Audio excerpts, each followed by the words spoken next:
and it's the most complicated defense in the NFL. Um, and when you get it and you play with freedom, it can be really, really impressive and really stifling. And when you don't get it, and I bring up Ed Donatel, it can be really ugly.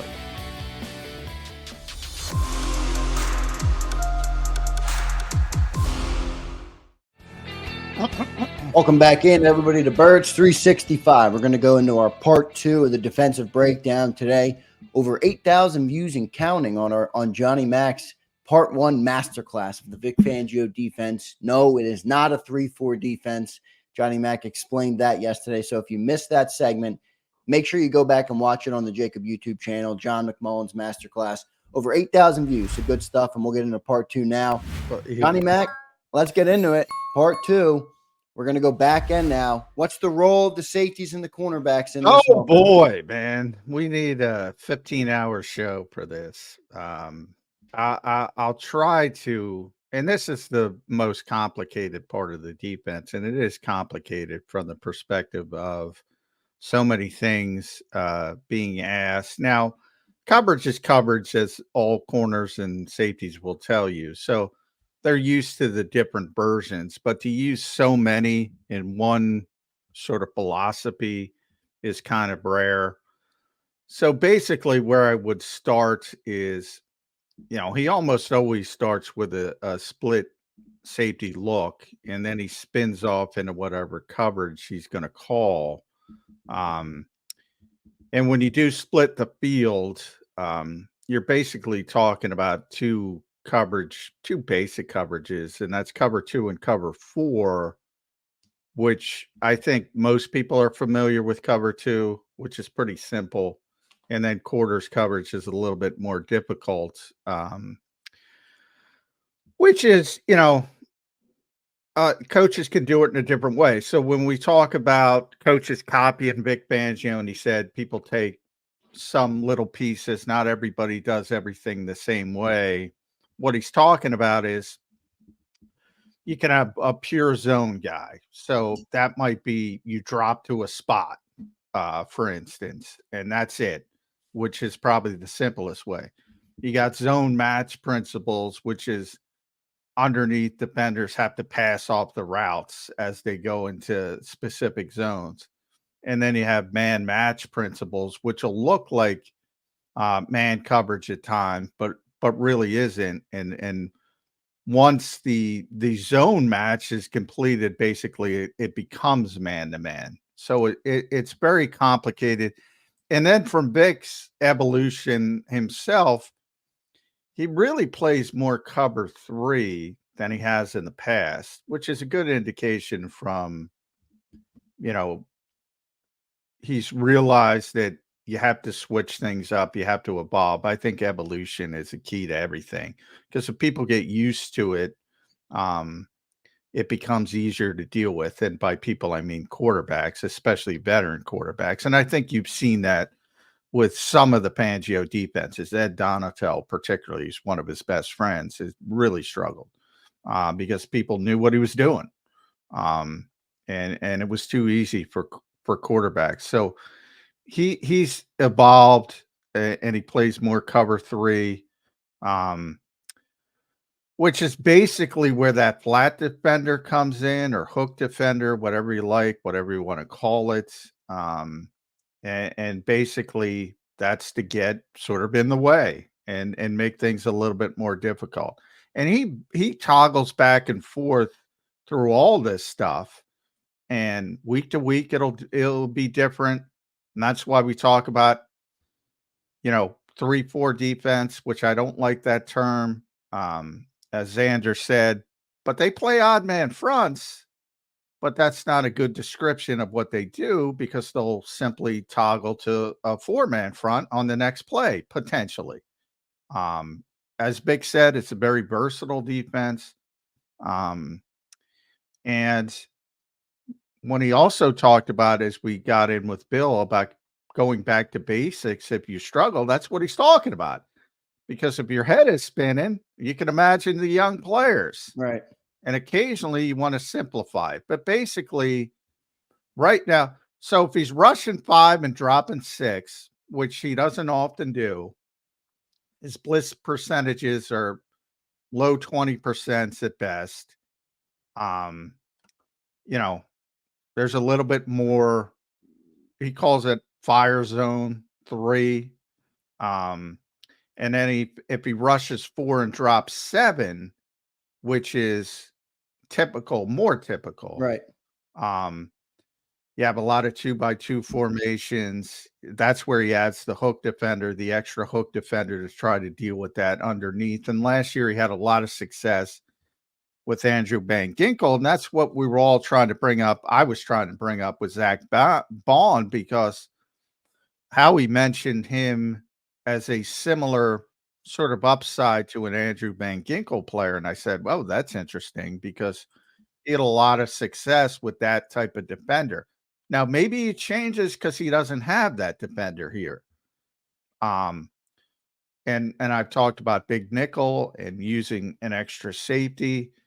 He'll do different stuff, and he's got the cachet to do it. Whereas, if you're Sean Desai, you're trying to do the same things, but you're going to get questioned. He's not going to get questioned. And yeah, so that's just a basic, and then it expands from there. The coverages, and what he does, and it's the most complicated defense in the NFL. And when you get it and you play with freedom, it can be really, really impressive and really stifling. And when you don't get it, and I bring up Ed Donatel, it can be really ugly. So a lot of it is teaching and making sure the players understand their roles and responsibilities, and the communication that we talked about yesterday on the back end is not only an important in this defense, it's an absolute necessity in this defense.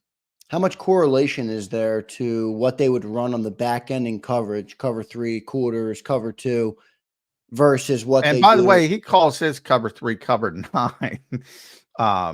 So, again, it's just labeling. But he does sort of what those match principles, and when he's got an extra rusher, and the hook defender when he's dropping 7, which he prefers to do. So yeah, I mean, yeah. So even the terminology, like other people might call it cover 3, he calls it cover 9. And this is from people that know, believe me. This is from other coaches and guys who do this for a living. And the terminology is something that can be an issue as well. Because if you talk to any corner, they'll tell you coverage is coverage. But then when you start calling cover 3 cover 9, or going in a different direction, that could be an impact. But that's the kind of stuff that should be cleared up in training camp. Well, let's talk scenarios. 1st and 10, what's their base package here? Or their base coverage, I guess you could say. His base coverage is probably that fire zone coverage, which is, basically a match zone where you pass off in your role. That's what you're going to see the most. So when I said drop, there's probably, as I said, three different types of zone coverages in the NFL. Pure zone would be that, okay, you drop to a spot, you drop to the 40-yard line. That's the simplest. Zone match, which is what he uses most of the time, is that you'll see the underneath defenders passing off depending and what the coverage is. And then the man match, which he also uses a lot, and that will come off sometimes as man coverage, but it really isn't. once that's basically, if you're the last guy, then it becomes man to man. So that's where communication comes into it and is very important, because if you think somebody else is responsible Right. and all of a sudden you drop a guy when you're not supposed to drop a guy, it can look really, really ugly. Yeah, and we mentioned that yesterday. I mean, the Super Bowl, the Eagles got burned twice from a lack of communication on the defensive end. Yeah, yeah. So it's not easy. Probably the easiest thing to do from a defensive perspective was to get a bunch of athletes and say, point at those guys and say, you got this guy, you got this guy, but nobody's got 7 coverage players that can match up like that. So that's where all the zone, and the Eagles have made, there isn't a lot of man to man in the modern NFL. There really isn't. No, and So there's I think certainly not a people, lot in this defense. no. So I think people get caught up in sometimes it'll look like press coverage, and sometimes it'll look like man coverage, but it really isn't. And basically, and this is what they like about Quinyon Mitchell, he's got a lot of experience in this type of defense, where it's basically um, man principles but zone coverage, and they think he's going to be a big time playmaker in that um, type of system, and we'll see how it works. But yeah, it's I wouldn't do it with young players, but And they've went all young. This is why, as I listen to you explain this, and I understand, I'm obviously not as entrenched in learning and understanding the game of football and packages and coverages and all those things like the guys that have been drafted and signed to this team are. But boy, I mean, we're talking about getting rid of James Bradbury. He's well, not that's that why bad if of his own corner. Maybe he's worth keeping just for the sake of communication to keep these young guys in the right spots, to know how to explain it. You need people out there that know what to do. And I'm not saying the young guys don't, but it does sound like there's got to be an acclimation period for those guys. well, and there's going to be hiccups and mistakes and things like that. But But you when pointed out looks ugly if if yeah, they make me, yeah. um, I pointed out weeks ago before the draft that I was almost hoping they didn't draft a corner, because I thought Bradbury would have a bounce back year in big system, because he's a pure zone cover. He's going to get it. He knows. He's seen it all. He's played it all.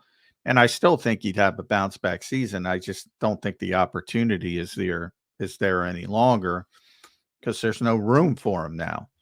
Um, and long term, don't get me wrong, it'll be better to have the young players, but maybe, you know, Bill was talking about patience. It's not the easiest thing for fans to have patience, but it's probably a good idea to have some patience with these young defensive backs, Quinyon Mitchell, Cooper DeJean specifically. Um, they're going to make some mistakes.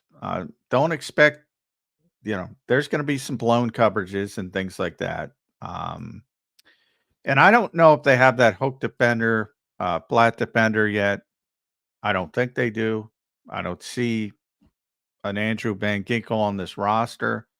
Now that Big has When you said, say flat defender, you're talking Van Ginkel, who's like a hybrid between yeah, potentially a slot corner and a linebacker, you could say? no, he's a hybrid between an edge rusher and he's got coverage skills, which is very rare. It's not easy to find that player. Which Jalex Hunt fits the mold of that. Potentially down the road, Yeah, but down the road. I'm that's not saying right yeah. now, but I'm saying, Um, they and did get and drafted I by don't him. know. I mean, I haven't seen Bryce Huff, hasn't been asked to do it. Um, Maybe he can do it. Andrew Van Ginkel wasn't asked to do it before last season, and he did it. So, um, on paper, and that's why if you go back to when Howie brought up Zach Bond, and that was one of the more interesting things at the press conference, because Howie was talking and specifically brought up, he didn't say by name because he didn't want to talk about somebody else's player, but you knew who he was talking about. He was talking about Van Ginkel in Miami, and he thought Zach Bond had some similar traits to Right. develop into that kind of player. And all of a sudden Vic shows up and he's talking about him as a stack linebacker, as an off-ball linebacker, completely different roles. So I don't see that player. And you know, Vic's smart enough to know he's not gonna use stuff that he used if he doesn't have the players to pull it off. Right. So if you go back to 2021, Nick's first season, they were running this scheme, but they didn't run as much 5-man fronts, as much 50 fronts, those tight fronts that we were talking about yesterday, and those tough fronts that they wanted to, because they didn't have a nose tackle, a big time nose tackle. If you remember, Javon Hargrave would at times play that role, but he Right. wasn't good at it. Yeah, not at all. He And was more of a pass rushing defensive tackle. Yeah. And Jannard Avery was the Sam linebacker, and he ain't Hassan Reddick. So they didn't use it as much as they wanted to. And then when they got those players, Jordan Davis and Hassan Reddick, it really took off from a schematic standpoint in year 2. So I think Vic is smart enough to know if he doesn't have a piece of what he wants, then he's going to play something else until he gets that piece. But yeah, my biggest concern is definitely the communication on the back end with all the young players. And you've already seen it with veteran players. I mean, Slay and Bradbury aren't, it doesn't get more veteran than that. Yeah, and they're the guys that got burnt in the Super Bowl. Yeah. Marcus Epps at the time was very high football IQ. CJ's very high football IQ, very good coverage player. And even they, had hiccups. So everybody's going to have hiccups at times. But the longer you play it, the more comfortable you get into it, the better you get, because he'll keep expanding it and he'll keep rolling out different coverages to try to confuse the quarterback. And, then it's, as JG would always say, rush and cover, cover and rush. It also comes into the front has to get home as well. And that makes things a heck of a lot easier. John, when I think of defense, to me, the most important part of defense is getting pressure on the quarterback, impacting the quarterback's ability to get the ball out effectively and on time. What's the most important position or player or in Vic Fangio's system? Is it the front? Yeah. If you look at Khalil Mack, even Akeem Hicks, those guys dominated up front, and everybody looks good. So to me, on this team, it's Jalen Carter. Jalen Carter has the talent to be the best defensive tackle in football. If he gets there, he gets there. If he doesn't, maybe he doesn't. But well, let me ask you, is Vic Fangio the right coordinator to extract that talent from him? Is this system the right one? We talked about the different fronts they could be in. We talked about the 5-man front, the 4-man front, the tight front, the tough front. Is that the best system to get the most value out of those players, him and Jordan Davis? Well, it depends what you define as value. I've been talking about Jordan Davis from day one. Jordan Davis is so important to this defense and has been, and people think he's not good. And when he's not out there, it's an issue because they can't replicate what he does. But he doesn't get a lot of sacks. He's not designed to get a lot of sacks. He's not designed to get a lot of stats, period. Yeah. So, it depends. Same thing with Jalen Carter.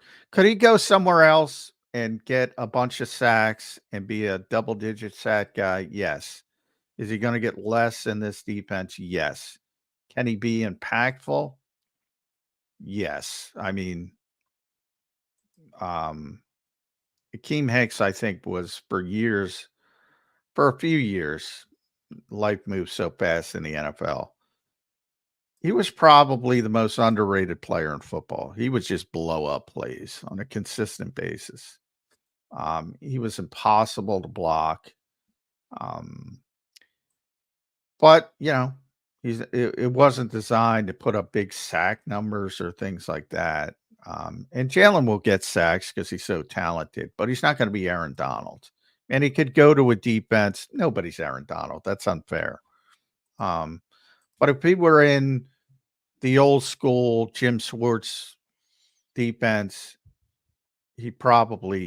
people would think he's better. Doesn't necessarily mean he's better, if that makes sense. He could still be as impactful in this scheme. But people like stats, and for stat people,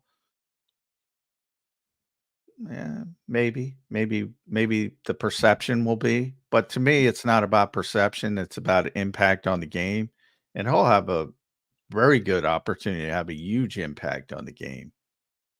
I want to get back to the backs and the coverages, but I want to ask this question on Jalen Carter. You just said he has the potential to be one of the best defensive tackles in the NFL. How do you make him that? That's what I define as value.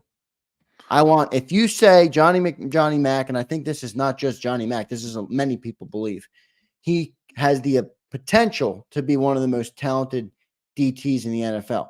Well, how do I get him? How do I get that out of him? Because to me, if I get that out of him, the rest of my defense will be better because of it. Well, I think he already was last year. I mean, he was. So this is the right system to do that?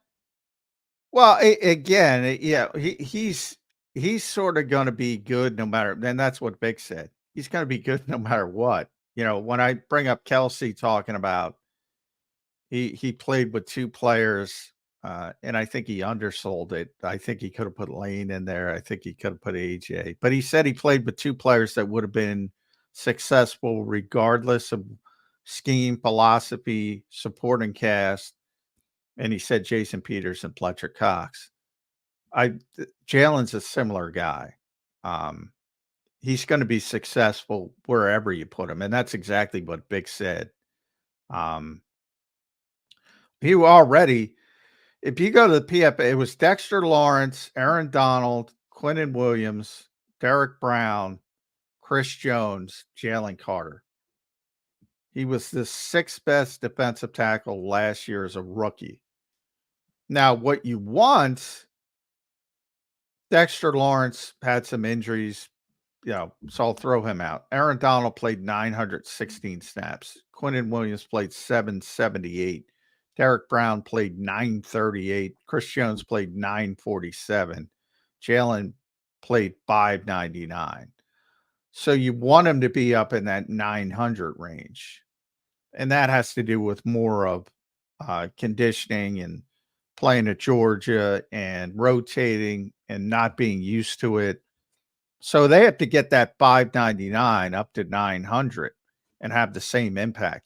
He was already, when he was on the field last year, he was already one of the best defensive tackles in football. He's got to get more disciplined as well. And Vic will help him with that. But I mean, just flat out talent. He's unbelievable. He's different. One last question on Jalen Carter before we go back. I want to talk about Quinyon Mitchell and how he fits in this. How much do you put on the coordinator change in Jalen's drop off? Because at 10 games into the season last year, Jalen Carter was far and away by a country mile the defensive rookie of the year. The last 6 games or the last 7 games, he slips all the way down and he loses the defensive rookie of the year. And I'm not saying that's the end all be all. I'm just saying his production and his perceived value and his tangible value significantly decreased. Do you put that on the change in defensive coordinator or just a conditioning thing where he's getting acclimated to the NFL?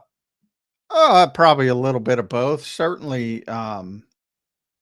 What's more though? Come on, I'm going to make you make a decision. What's more? Did they start using him wrong? conditioning, I think he hit the rookie wall. Conditioning, but the lack of discipline, because it was the entire front, and I know the Eagles were upset by this. Um, those guys were going off freelancing. Now, if that had something to do with the change, they sort of started playing for themselves, and it's not only Hassan Reddick trying to kick him out the door because it was everybody. It was Josh Sweat who talked about it. It was Jalen Carter. It was everybody. And they weren't disciplined. And I could tell you, if Jim Schwartz was here, he would have pulled his hair out because he just is hyper focused on when it comes to the pass rush. You can't freelance. You gotta be disciplined. Otherwise, you're going to be giving up big plays. And even in the run game, guys getting out of gaps, doing what they're not supposed to do. Um, it was a big problem. And if that had something to do with the move from Sean Desai to Matt Patricia, potentially. But I think most of it would have to do with um, that's a process. The rookie wall is real. It's not just Jalen Carter. You've seen it everywhere. These guys, there's certain guys. I mean, Aaron, again, it's tough to compare anyone to Aaron Donald, but it's in phenomenal shape, was in phenomenal shape day one, his NFL career, played 900 snaps every year. But those guys are the outliers. And especially, he played at Pitt where he was the star and he had to play a lot. Right, Jalen Carter was on the best defense in college Yeah, football. exactly. One of the best defenses in college The football Georgia history. problem is real. As Yeah. Nick Sirianni would say, it's a nice problem to have, but they have so many good players and they have to play them, or if they don't play them, they're going to lose them in the transfer portal. They got to keep everybody happy, and guys don't play a lot. And if you're not used to playing a lot, you don't just show up at the NFL level, which is even better, and say, oh, I'm used to playing 30 snaps or whatever. And all of a sudden I got to play 60, 70, and I got to play 5 extra games. Well, it's Georgia's, so more like 4 or 5 extra games because the Eagles go to the playoffs. But yeah, I mean, he's got a. It's Yeah, not they an also, by the way, insult. they also have a month off in between their playoff game Yeah, in college. I mean, and it's not an insult but he and Jordan Davis have to get used to playing more. yeah, that's the biggest knock on Jordan Davis. He has to get into NFL conditioning because, I mean, he's a beastie guy. I remember when I met him at the Maxwell Awards, I'm like, Yeah, holy shit, he ain't. you're bigger than you look on the TV screen, and you look big on the TV Yeah, screen. and yeah, he's one of the weirdest because he's been very effective for the Eagles in his role. But and you probably remember listening. I was concerned about that pick because and the word I always use is it's an esoteric pick, and people are going to expect things from the 13th overall pick, and he's not going to deliver those things, mainly sacks. But if he turns into Haloti Nada, which is what the Eagles wanted him to, then it's a really good pick. And already, because I had Jalen up, I went to Jordan. So in 2022 as a rookie, he was the 26th best defensive tackle out of 127. Pretty good. Yeah, 2023 was 30th out of 130. He's a good player, really good player. Is he a great player? Probably not, but he's really good. And if the Eagles don't have him, their whole defense just changes. Because when I talk about those, we go back to yesterday's show, those 5-man fronts, those Right. tough and tight fronts, they don't have a backup. They're looking for one. They have been Yeah, and you looking for talked one. about it a second ago when you said, shoot, what's it? Javon Hargrave was playing the nose. That Yeah. didn't work well. And Marlon Tuipulotu would be the one to do it now, and he's okay, but he's 305 pounds. It's a big difference. It is a big, big difference. He'll be better at it than Javon was, but he won't be Jordan Davis. I'll tell you that. Yeah, so the defense will change. John, let's get to I want to ask about the rookie draft pick, Quinyon Mitchell, because we talked a lot about coverages. We talked about the back end. We talked about the different things that they're doing in this defense. Do you think one of the biggest things they valued with Quinyon Mitchell, and he was very public about this pre-draft, was that he modeled his game after Darius Slay, which is obviously a zone type of corner that fits in this system? How much stock do you think they put in that? And would that tell you or tell me, whether Vic Fangio is here or not, they're married to this system? Well, that's, part of the problem. I don't think you should ever be married to a system. And that unfortunately describes 90% of the coaches who are married to a system. I think you should try to take advantage of the players you have and their skill sets, which to me is common sense, but it's easier said than done. Well, aren't they technically doing that if Quinyon Mitchell is this type of corner that his Well, skill Slay set wasn't this type of quarter till he got here. He was right, more and he got older he and yeah. played he played a different style in Detroit. He was great, he's a great man coverage player. And now he's up to whatever, 6 Pro Bowls. So he's one of those guys who can play in anything either. And I think from Quinyon's perspective, it's more of, all right, he's really good. So I'm going to model my Yeah, game. I just wonder because like we talked about, he was there, Terrion Arnold was there, maybe they give the slight advantage to Quinyon because they're like, okay, he fits this scheme perfectly versus maybe Terrion No, Arnold I actually think it's the opposite. I think they think he's got the higher ceiling as a player. That's good to know. That's what I would like them. Yeah. That's how I would like them to make the decision. But obviously, I don't know that. Yeah, I just think they think he was better from a standpoint of from the scouting. And I've talked to the scouts enough to know that and this is probably better with Cooper. Like they're looking at him as an outside corner, but they also realize that once he's out of their hands, it's up to the coaches to utilize him the way they want to utilize him. And that's where his versatility comes in. So, he played mostly outside corner at Iowa. So that's what they sort of evaluated him as. And if Vic gets a hold of him and says he could help us more, whether it's slot corner, safety, nickel linebacker, he'll use him in that way. So it's kind of a different type of mentality.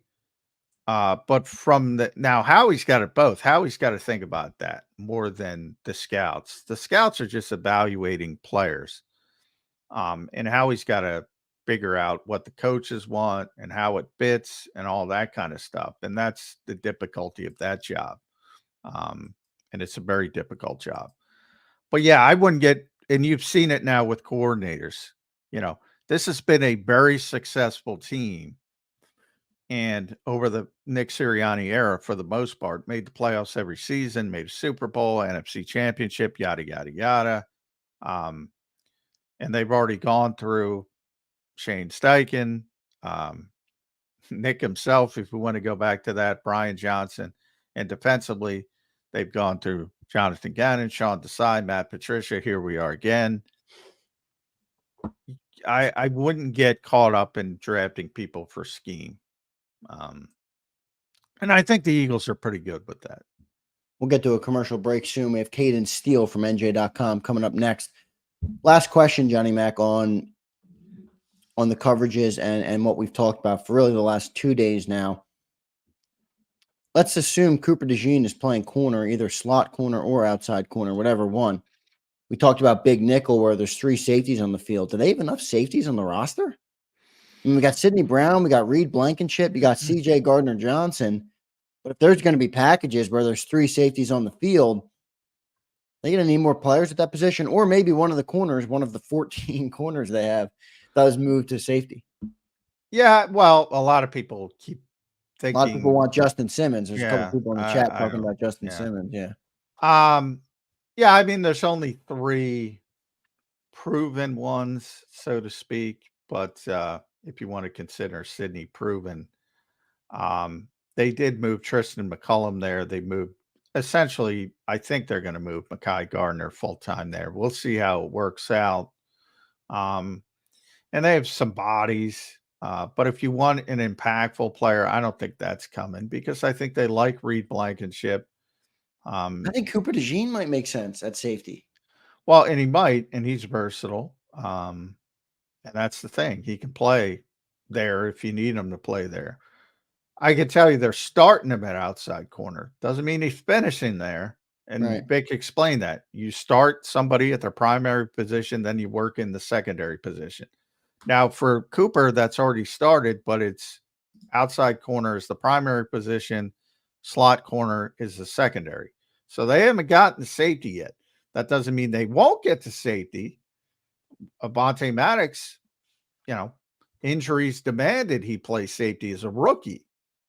Eagles didn't envision that or Right. work that. Yeah, a lot of scenarios can happen that can Yeah. push things one way or the other. Yeah.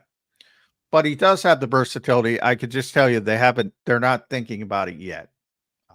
But there's a 90-man off-season roster. When things whittle down to 53, they can change pretty quickly.